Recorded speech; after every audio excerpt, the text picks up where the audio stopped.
எழுச்சி உருவாகிக் கொண்டிருப்பதை இப்போது நடைபெற்றுக் கொண்டிருக்கக்கூடிய கூட்டம் நமக்கு காண்பித்துக் கொண்டிருக்கிறது.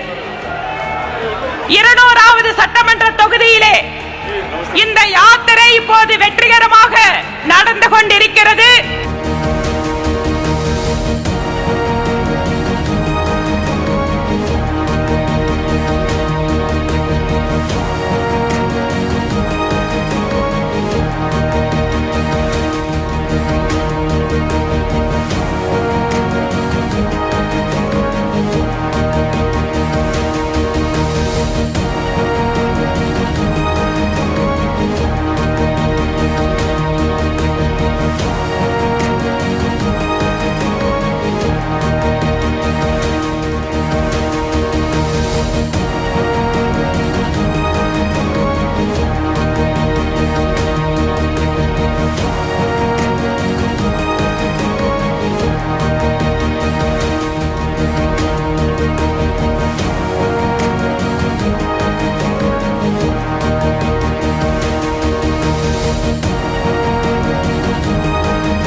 என் மண் என் மக்கள் தமிழகத்திலே ஒரு மாற்றத்தை உருவாக்கிய வெற்றி பயண நாயகன் இங்கே அண்ணாமலை அவர்கள் வந்திருக்கிறார்கள்.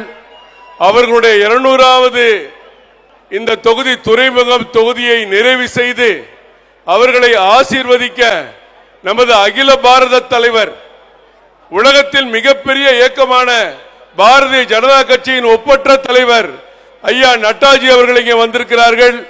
இந்த நேரத்திலே தமிழகம் மாற்றம் பெறுவது உறுதி. எங்கள் தலைவர் ஏற்கனவே சொன்னதை போல தமிழகத்தில் இருந்து 25 நாடாளுமன்ற உறுப்பினர்கள் பாஜகவில் இருந்து நாடாளுமன்ற அவையை அலங்கரிப்பார்கள் என்று உறுதியேற்றார். அதற்கேற்றார் போல் நாம் ஒவ்வொரு நாளும் வளர்ந்து வருகிறோம், வளர்ச்சி அடைந்து வருகிறோம்.